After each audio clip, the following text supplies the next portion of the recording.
मेरी स्क्रीन अब आप लोगों के साथ शेयर हो रही होगी, राइट? नहीं दादा।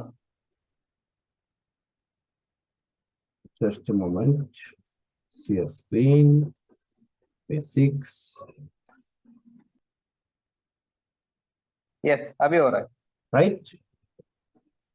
आप खुद लिखते हैं, आपकी टीम लिखती है, या आप कहीं से लिखवाते हैं?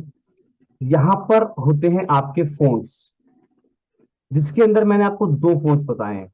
एक ये टाइम्स न्यू रोमन, राइट, और दूसरा मैंने आपको बताया है एरियल। समझ में आ रहा है सभी को? कौन कौन से बताए हैं मैंने आपको?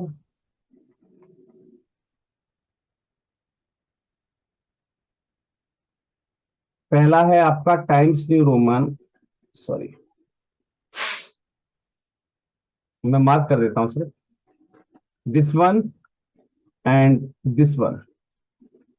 ये दो ही फॉन्ट आपको यूज करने होते हैं जब आप प्रपोजल राइटिंग से संबंधित कोई भी काम करें।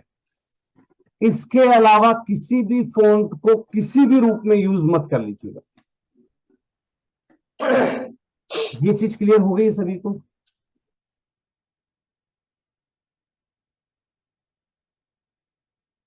अब बात करते हैं, फॉन्ट हमने ये यूज कर लिया, जो भी है टाइम्स न्यू रोमन या एरियल का हमने फॉन्ट यूज किया। फॉन्ट का साइज क्या रहेगा? फॉन्ट का साइज कहां होता है? यहां पर होता है आपके फॉन्ट का size. Is it visible to all of you? और आपको अपने फॉन्ट का साइज क्या रखना है? 12।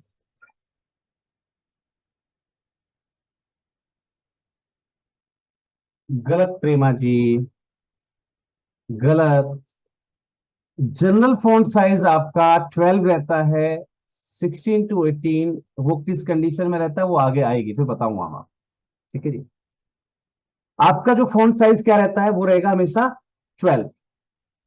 अब बात करते हैं लाइन स्पेसिंग की। लाइन स्पेसिंग किस बला का नाम है, उसको भी समझने का प्रयास करते हैं। मैं यहां पर एनीथिंग, मैं कुछ भी यहां पर जो है टाइप कर रहा हूं, और टाइप करते करते ऑटोमेटिकली मेरी जो लाइंस है वो आगे बढ़ जाती हैं, राइट? बढ़ रही हैं। अब बात करते हैं कि इसमें लाइन स्पेसिंग का मतलब क्या होता है। लाइन स्पेसिंग का मतलब क्या होता है? इन दोनों लाइनों के बीच में जो गैप आ रहा है, राइट, इन दोनों लाइनों के बीच में ये जो गैप आ रहा है, इसको कहा जाता है लाइन स्पेसिंग। और लाइन स्पेसिंग कहां से चेक होती है वो मैं आपको कंफर्म कर देता हूं। ये चेक होती है यहां से। मोस्टली जनरल रूप से, जैसा कि मेरे पीसी में आपको दिख रहा है, 1.15 पर ही ये हमेशा रहती है। इसको हमेशा आपको इस पे रखना है। देखिए मैं दोनों में अंतर दिखा रहा हूं। हमारी लाइनों के बीच में गैप बढ़ रहा है कि नहीं बढ़ रहा है? से यस और no if it is visible to you. क्या हमारी लाइनों के बीच में गैप बढ़ रहा है? दिख रहा है आपको? विजिबल है, राइट? तो आपको रखना है कहां पर? 1.5 पर, राइट, यहां पर। इस स्पेसिंग पर आपको अपना जो है कंटेंट टाइप करना है। और ये चीज आपकी सिमिलर होनी चाहिए, रिमूव स्पेस आफ्टर पैराग्राफ। अगर गलती से आपने इसको टिक कर दिया तो आपको यहां पर फिर क्या मिलेगा next time? Add space after paragraph, यानी कि इसको ऐड जरूर कर देना है। कहने का मतलब, जब भी आप कोई पैराग्राफ लिखें तो उसके बीच में स्पेसिंग ऑटोमेटिकली आ जाए। तो यहां पर ये जो कंडीशन है वो आपकी सेम रहनी चाहिए। यहां पर मैच कर लीजिएगा जब भी आप टाइप करें, ये चीज हमेशा होनी चाहिए। रिमूव स्पेस आफ्टर पैराग्राफ ये हमेशा होनी चाहिए। क्लियर है? ये होना चाहिए, राइट? ये हमेशा होना चाहिए। रिमूव स्पेस आफ्टर पैराग्राफ जो है ये हमेशा लिखा हुआ होना चाहिए। यहां पर कहां पर? वापस समझा रहा हूं। फोन्ट्स देखने के लिए आपको कहां आना है कि आप कौन सा फोन्ट यूज कर रहे हैं, आपको यहां आना है फोन्ट देखने के लिए कि आप कौन सा फोन्ट यूज कर रहे हैं, राइट। आपको फोन्ट का साइज देखने के लिए कहां आना है, यहां पर आना है आपको। यहां से आपको पता लगेगा आप कौन सा फोन्ट साइज यूज करें। ये जनरली 11 पर सेट होता है, इसको हमेशा 12 पे कर दीजिएगा। क्लियर है, ये कितना होना चाहिए आपका, 12। क्लियर है, क्लियर है सभी को, 1 और 2 12। स्पेसिंग के लिए कहां आना होता है, यहां पर। कहां पर आना होता है, यहां पर। और स्पेसिंग कितनी होनी चाहिए आपकी, 1.5। और इसके साथ ही स्पेस आफ्टर पैराग्राफ आपका ऑन होना चाहिए, right. Space after paragraph.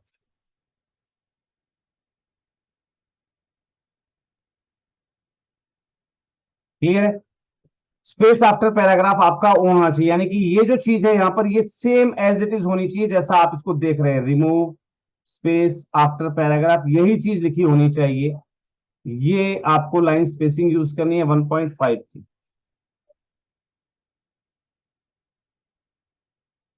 Clear हो गया यहां पर सभी को।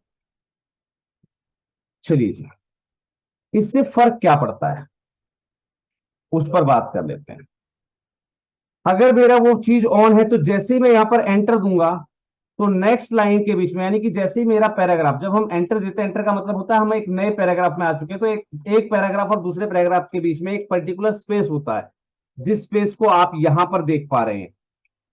यहां पर आप देख रहे हैं, इसे कहा जाता है paragraph spacing,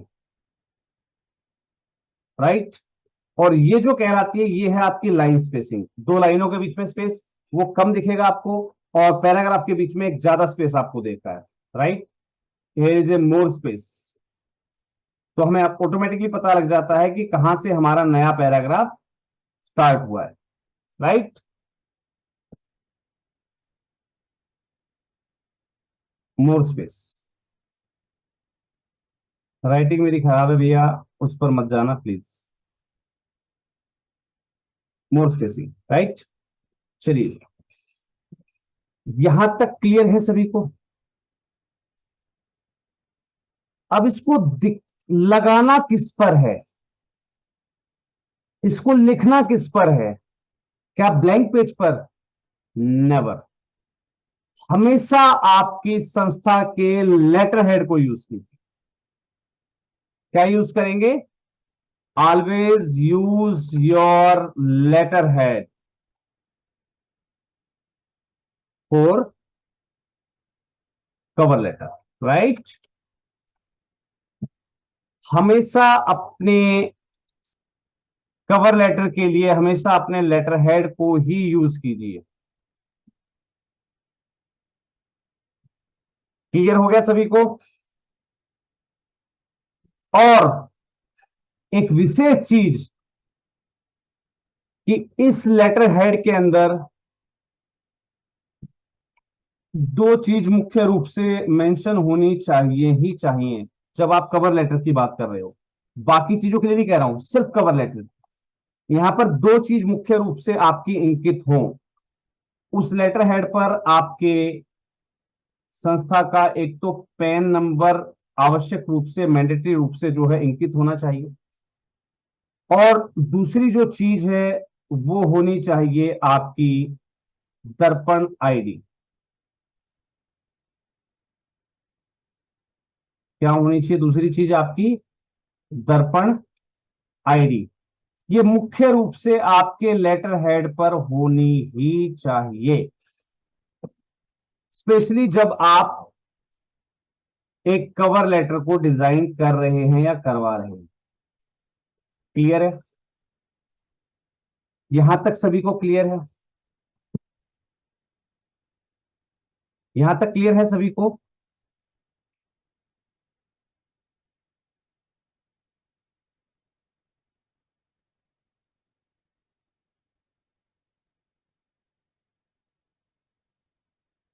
always use the correct grammar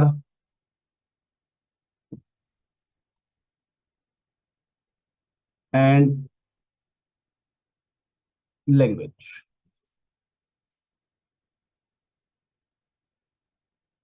हमेशा कवर लेटर को ड्राफ्ट करते समय करेक्ट ग्रामर और करेक्ट लैंग्वेज का ही यूज करना है।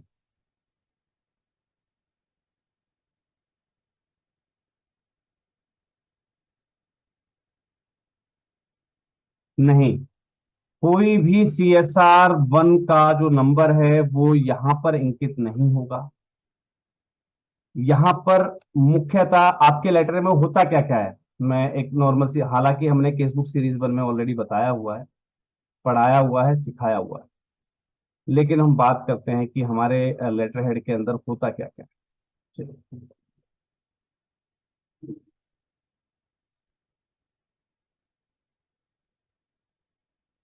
आप यहां पर एक लेटर हेड शो हो रहा होगा आपको, आई थिंक सो, हो रहा है, यस हो दादा। रहा, ओके, थैंक यू। हमारे लेटर हेड के अंदर हम क्या क्या लिखते हैं मेनली, यही सब चीजें, राइट। हमारी संस्था का नाम, रजिस्ट्रेशन नंबर, हमारा एड्रेस, हमारे मोबाइल नंबर और ईमेल आईडी वगैरह, राइट। लेकिन अगर मैं इस लेटर हेड का उपयोग कर रहा हूं कहां पर, आपके कवर लेटर के लिए, तो मैं यहां पर दो चीजों को स्पेशल रूप से बढ़ा दूंगा। वो क्या होंगी, वो क्या होंगी, दर्पण आईडी और पैन नंबर। क्लियर है, क्लियर हो गया सभी को? ग्रेट। आपका लेटर हेड जो है वो कभी भी सिंपल पेज पर नहीं होना चाहिए। अगर आप उसको फिजिकली भेजने की नौबत आए तो, जहां तक आप उसको ऑनलाइन यूज कर रहे हैं, जहां तक आप उसको ऑनलाइन यूज कर रहे हैं वहां तक कोई दिक्कत नहीं है। लेकिन अगर गलती से, अगर कंपनी ने आपसे वो मंगवा लिया, फंडिंग एजेंसी ने आपसे डिमांड कर ली कि भाई आपने ओरिजिनल डॉक्यूमेंटेशन हमें भेज दो, तो ऑब्वियस सी बात उसके अंदर कवर लेटर भी जाएगा। तो वो कवर लेटर हमेशा, यानी कि कहने का मतलब कवर लेटर की बात नहीं, कहने का मतलब ये है कि आपका जो लेटर हेड है, हमेशा आपका letter head executive bond paper पर होना चाहिए, ना कि कोई जनरल पेपर पर।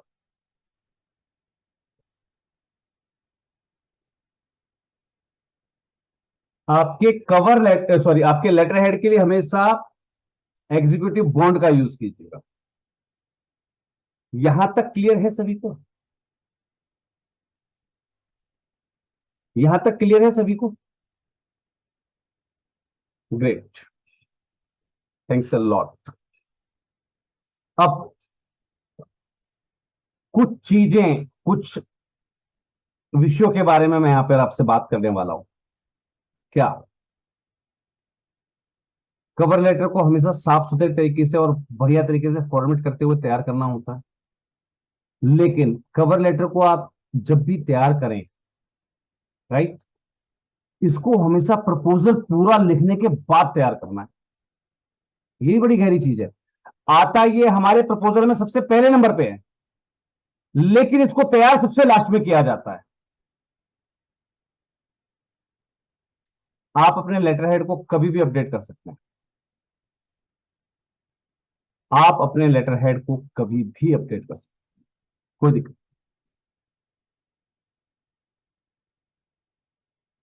क्लियर है? दो चीज बड़ी क्लियर हो गई। एक तो बेहतरीन तरीके से, नीट और क्लीन तरीके से आपको इसको जो है टाइप करना होता है, अच्छे तरीके से उसको फॉर्मेट करना होता है, और इसको हमेशा प्रपोजल लिखने के बाद तैयार करना होता है। आता ये विषय सबसे पहले है, लेकिन इस पे काम होता है सबसे बाद में। इस चीज को हमेशा याद रखिएगा। आप इसको नोट कर सकते हैं पॉइंट्स टू रिमेंबर में। पॉइंट्स टू रिमेंबर के अंदर ये सारी चीजें डालते जाइए जो मैं आपको बता रहा हूं। पॉइंट्स टू रिमेंबर में पहला पॉइंट क्या आया, पहला पॉइंट क्या आया, prepare it at the end. इसको हमेशा सबसे अंत में तैयार कीजिए, सबसे एंड में।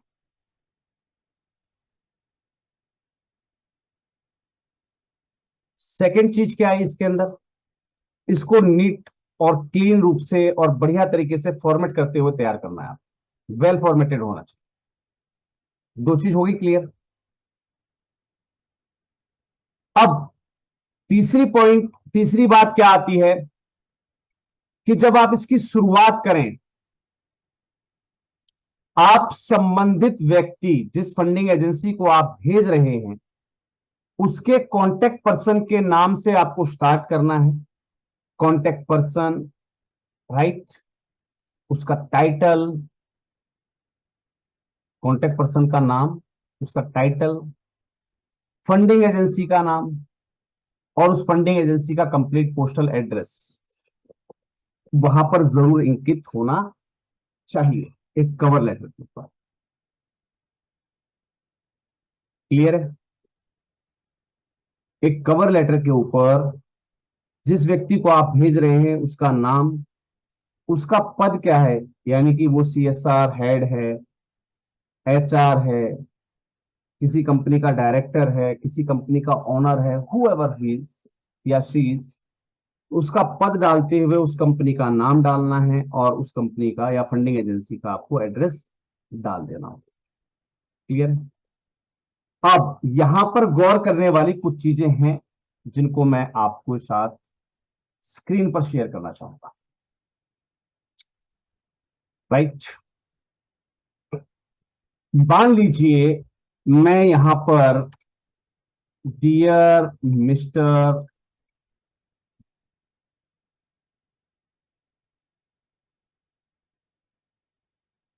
प्रदीप कुमार, ठीक है, प्रेसिडेंट नेशनल एनजीओ फेडरेशन, ठीक है, एक एक एग्जाम्पल के तौर पे बता रहा हूं मैं आपको। और आप जब भी आप कोई लेटर अपना तैयार करते हैं अपनी अपनी संस्था के माध्यम से अपने लेटर हेड पर, तो कोशिश कीजिए उसका फॉर्मेट यही रहे। और यहां पर आपका आ गया एड्रेस, राइट।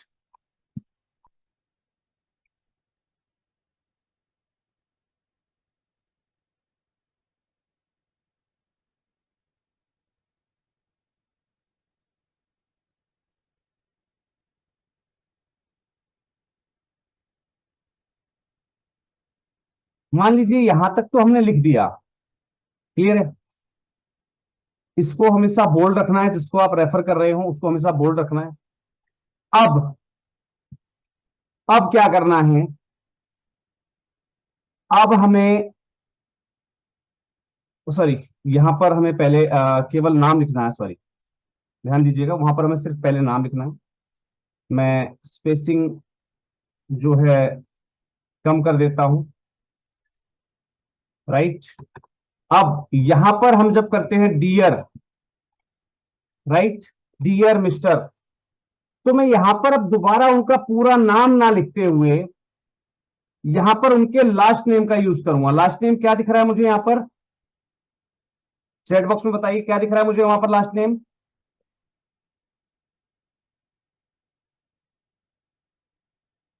राइट, मुझे पता है कि उस फंडिंग एजेंसी के जो सीएसआर हेड है उसका नाम है पीके दास, राइट, प्रशांत कुमार दास।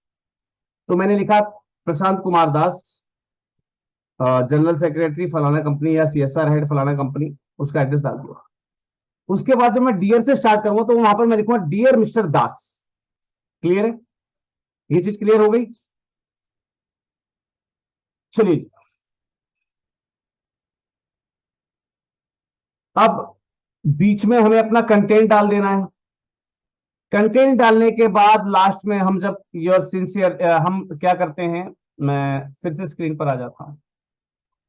हम क्या करते हैं यहां पर, जो भी आपको बला बला बला टाइप करना है वो आपने टाइप कर दिया, राइट, सॉरी, आपने जो भी यहां पर टाइप करना था वो आपने जो है यहां पर टाइप कर दिया। ओके, वो टाइप करने के बाद हम क्या करते हैं, हम मोस्टली एक गलती कर देते हैं कि हम एक जनरल जो है कम्युनिकेशन बिहेवियर को यूज कर लेते हैं और उसके अंदर हम सबसे बड़ी जो गलती करते हैं वो करते हैं थैंक्स एंड रिगार्ड्स। ध्यान रखिएगा, ये कभी भी यूज नहीं करना है। थैंक्स एंड रिगार्ड को कभी भी यूज नहीं करना है। क्लियर है?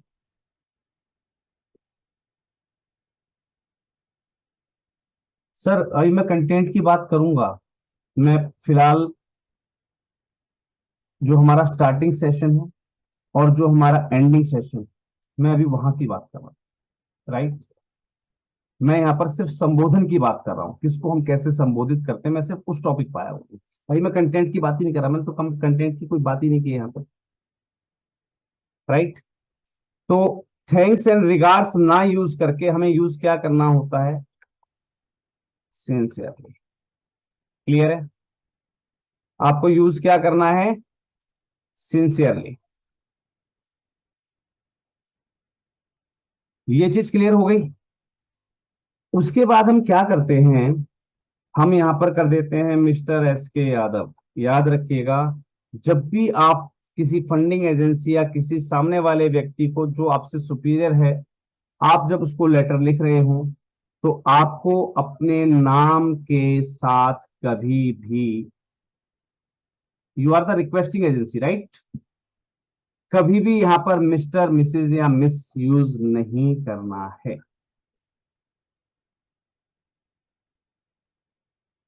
क्लियर है? क्लियर है यहां पर?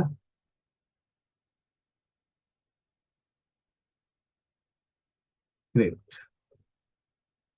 बहुत बढ़िया।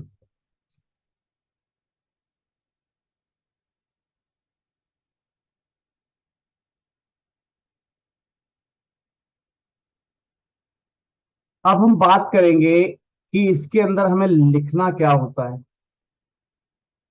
और उसको लिखना कैसे होता है।